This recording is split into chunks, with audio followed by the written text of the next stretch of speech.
Vous suivez La Voix du Sud, merci de nous accueillir pour ce rendez-vous avec l'actualité. Voici les titres.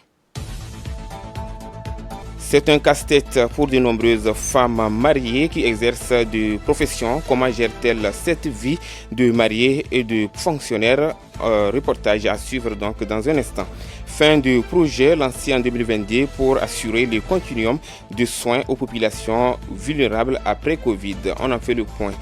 Et puis à Kolda, plus de 300 élèves ont bénéficié d'une formation sur les techniques d'apprentissage, nous dira donc notre correspondant Salf Baldi. Actualité internationale et des sports à suivre en fin de cette édition. Merci à tous et bienvenue dans cette édition. Je l'annonçais tantôt, entre profession et foyer, c'est un casse-tête pour de nombreuses femmes mariées. Malgré les défis, certaines arrivent à s'en sortir, nous dit donc Rabia Yatta dans ce reportage.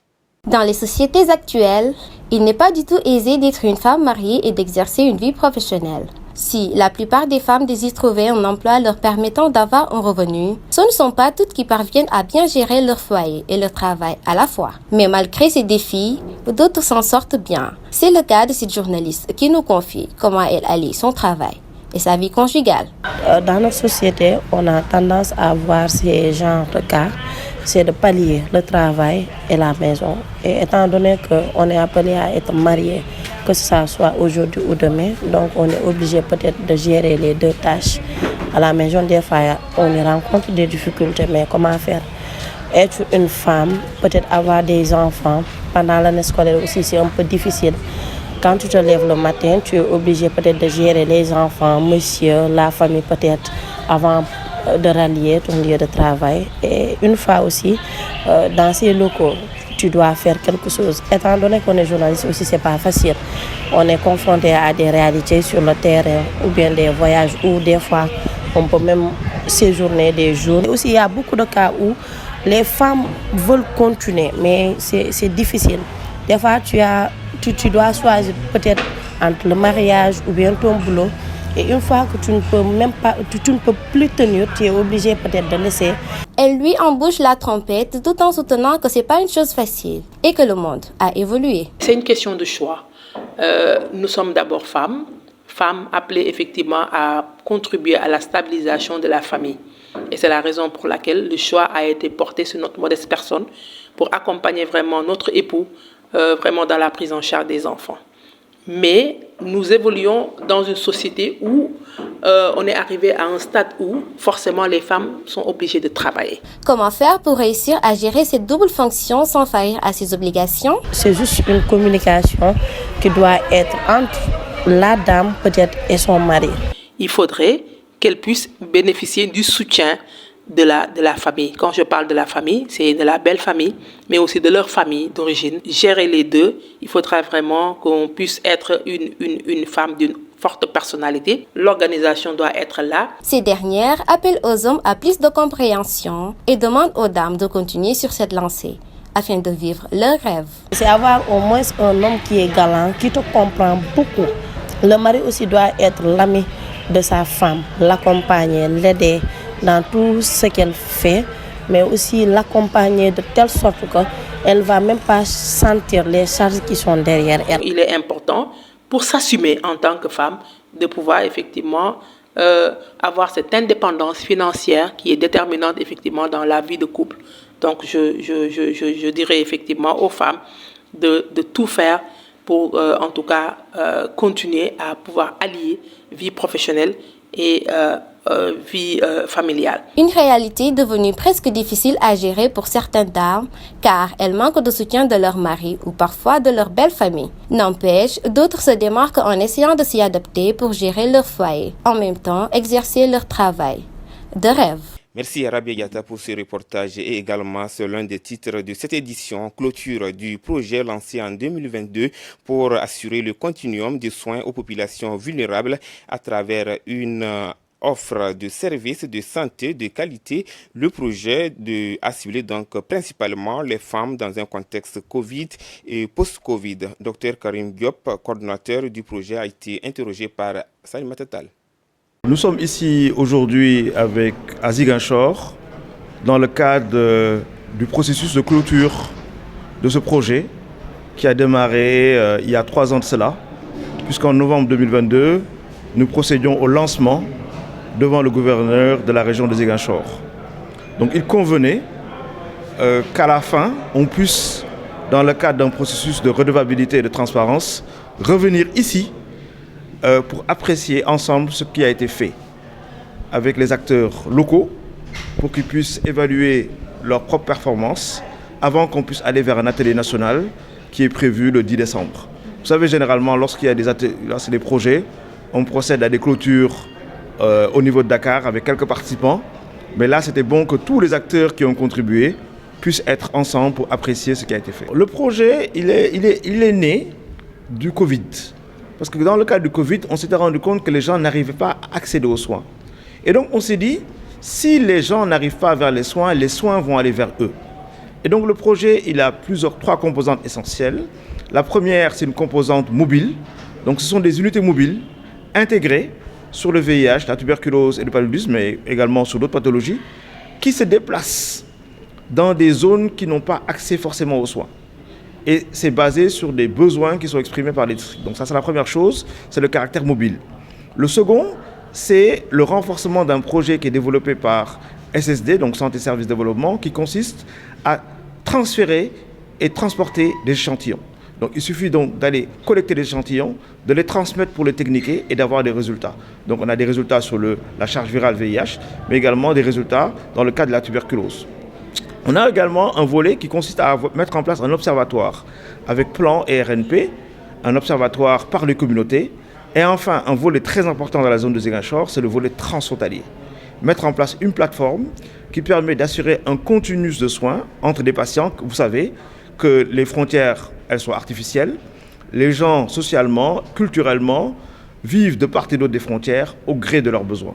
Et donc, ce projet également a démarré. Ce sont vraiment les 4 composantes du projet. Nous irons à Kolda à présent, au centre de formation professionnelle de Médina Yoro Fula. Des centaines d'élèves ont participé à une formation sur la confiance en soi et les techniques d'apprentissage. C'est le reportage réalisé par notre correspondant Salf Baldi. Plus de 300 élèves du lycée et du centre de formation professionnelle de Médina Yoro Fula ont reçu une formation sur la confiance en soi et des techniques d'apprentissage. Aujourd'hui, nous sommes là au lycée de Médina Yoro Fula, juste pour apporter notre contribution, en tout cas, à la réussite des élèves. Parce que nous avons fait un constat, c'est que nous sommes des jeunes, nous sommes des facilitateurs communautaires, nous sommes dans les formations, partout, en tout cas, nous allons former avec des partenaires. Mais nous nous sommes dit en tant que jeunes de la localité, et nous allons contribuer. En tout cas, ce que nous avons comme le peu d'expérience que nous avons, on va vraiment partager ça avec nos frères. Et nous avons compté organiser en tout cas cette conférence publique gratuite au lycée de Médina Yoro Fula pour les élèves du lycée, mais également les élèves du centre de formation professionnelle de Médina Yoro Fula, pour une conférence qui porte sur un thème, c'est-à-dire comment réussir son année scolaire. Lors de cette formation, 2 modules ont été développés pour augmenter les chances de réussite de ces élèves. Dans cette conférence, nous avons développé 2 modules, c'est-à-dire la confiance en soi et le mindset, c'est-à-dire comment un bon élève, en tout cas, peut avoir un état d'esprit de résilient, en tout cas, pour vraiment réussir son année scolaire. Les élèves, des fois, tu peux te retrouver avec un groupe de jeunes, tu les demandes, ils se disent que non, on n'a pas de temps, alors qu'ils sont en train de gaspiller leur temps. Ils n'ont pas vraiment l'habitude de gérer mieux leur temps. Et c'est ça que nous sommes venus, en tout cas, leur apporter, c'est-à-dire leur booster, leur montrer que vraiment leur réussite dépend en tout cas d'eux-mêmes. L'objectif est de donner à ces élèves plus de motivation et de courage pour affronter les défis scolaires. Donc pour réussir dans la vie, il faut vraiment prendre en tout cas leur destin en main et vraiment avoir de la motivation interne, comme on le dit, en tout cas un mindset de croissance qui va les permettre au moins vraiment de réussir. Donc on était dans ça et on l'a fait avec d'autres consultants. On a des amis qui sont venus de Kolda, M. Mbalo, également avec l'administration au niveau du lycée, le proviseur, censeur, tout le monde en tout cas, même les professeurs sont aujourd'hui ici dans la salle. Donc pour montrer vraiment que cette conférence les intéresse. Et aussi, vous l'avez vu, nous pensons que vraiment ça va faire en tout cas une tasse d'huile. Ça va vraiment en tout cas créer un déclic chez ces enfants-là, ces élèves-là. Cette formation a permis aux élèves de Médina Yoro Foulah de renforcer leur confiance en soi et d'augmenter leur sens de réussite dans les études. Pour rappel, plusieurs consultants des autres départements de la région étaient au rendez-vous pour prendre part à cette activité importante. Merci Sarfou Baldé pour ce reportage. Nous allons sillonner d'autres régions du Sénégal. C'est avec Mariam Pouy. Bonjour Amidou, nous allons démarrer l'actualité hors de la Casamance sur l'affaire des 125 milliards de francs CFA. Le frère cadet du député maire des Agnam, Ismaël Ngom, inculpé et placé sous bracelet électronique dans l'affaire des 125 milliards de francs, retracée par la cellule nationale de traitement des informations financières, a été entendu ce vendredi par le juge d'instruction du pôle judiciaire financier. Les échos insistant sur le passage éclair du mise en cause indiquent que l'audition n'a duré qu'une heure en décalage total avec la gravité et la multiplicité des charges retenues contre lui. Face au magistrat instructeur, Ismaël Ngom a nié l'ensemble des faits, renvoyé la majorité des questions à son frère aîné, Farba Ngom, présenté comme la pièce centrale du dossier. Le ministre des Forces armées, Birane Diop, a réaffirmé jeudi la nécessité pour le Sénégal de réduire sa dépendance aux importations d'équipements militaires en vue de rompre avec une vulnérabilité critique pour la sécurité, la liberté d'action et la souveraineté nationale. Cette orientation s'inscrit selon lui dans la stratégie nationale de développement 2025-2029 qui fait du secteur privé le moteur de la transformation économique. Le port autonome de Dakar a annulé les pénalités et les frais de stockage de marchandises appartenant au Mali pour une période de 3 mois afin d'aider à les convoyer à Bamako, a annoncé vendredi son directeur général Waly Diouf Bodian. Le gouvernement sénégalais a promis mardi dernier d'aider les autorités et les commerçants maliens à convoyer vers leur pays une importante quantité de marchandises en souffrance au port de Dakar. Société nationale de recouvrement, Maître Babacar Ndiaye trace la voie d'un assainissement financier durable sous la houlette de son directeur général, Maître Babacar Ndiaye. La Société nationale de recouvrement s'impose comme un pilier de la gouvernance financière au Sénégal. Avec plus de 82 milliards de francs CFA déjà recouvrés et une stratégie résolument tournée vers la transparence et la digitalisation, l'instruction entend jouer un rôle structurant dans la consolidation du système bancaire et la compétitivité des entreprises. Un bilan chiffré significatif. Voilà, Amidou, l'essentiel de l'actualité phare de la semaine hors de la Casamance. Nous passons à présent à l'actualité internationale sans transition. C'est avec Jennifer Olabi. Bonjour Amidou. Démarrons ce survol international en Guinée. La Chine vient de franchir une étape stratégique majeure dans son approvisionnement en matières premières. Les premiers chargements de minerais de fer du méga-projet Simandou en Guinée ont commencé à être expédiés vers ses ports. Après 20 ans de retard, ce gisement considéré comme l'un des plus riches au monde entre enfin en production. Une nouvelle qui pourrait rebattre les cartes du marché mondial du fer et renforcer durablement l'influence chinoise en Afrique de l'Ouest. Nous allons marquer un arrêt en France, Amidou. Le président ukrainien Volodymyr Zelensky et le président français Emmanuel Macron ont signé ce 17 novembre une lettre d'intention en vue de l'achat futur d'avions de combat français Rafale. Après Athènes ce dimanche, Paris est la nouvelle étape de la tournée européenne de Volodymyr Zelensky, qui est également attendu le mardi 18 novembre en Espagne. Le président ukrainien a signé, dès le début de sa visite en France, une déclaration d'intention en vue de l'achat futur d'avions de combat français Rafale. Selon l'Élysée, cet accord se projette sur un horizon d'une dizaine d'années et prévoit de possibles contrats à venir pour l'acquisition par l'Ukraine d'équipements de défense français.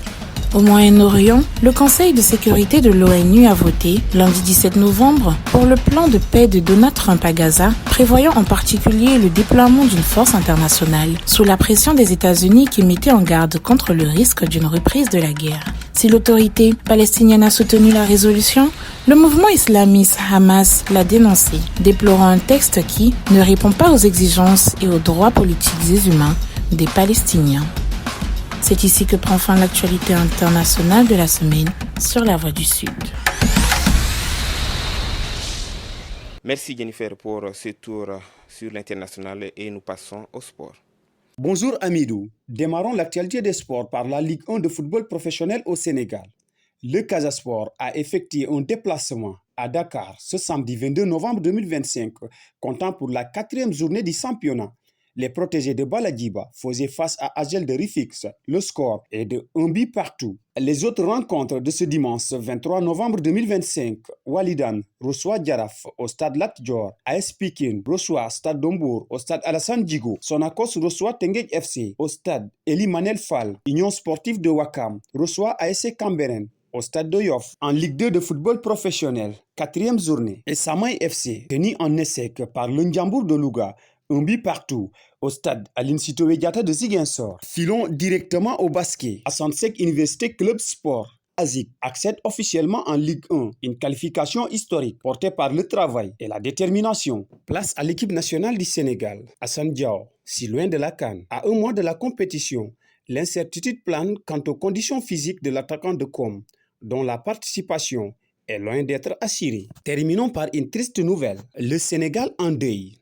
Le monde du judo pleure la disparition de Maître Ankiling Diabon, figure emblématique du judo sénégalais et africain, décédé ce 20 novembre à l'hôpital régional de la paix de Ziguinchor, suite d'une maladie. Icône respectée, champion d'exception, technicien rigoureux et homme de valeur, Ankiling laisse derrière lui un héritage immense et une marque dans l'histoire du sport sénégalais.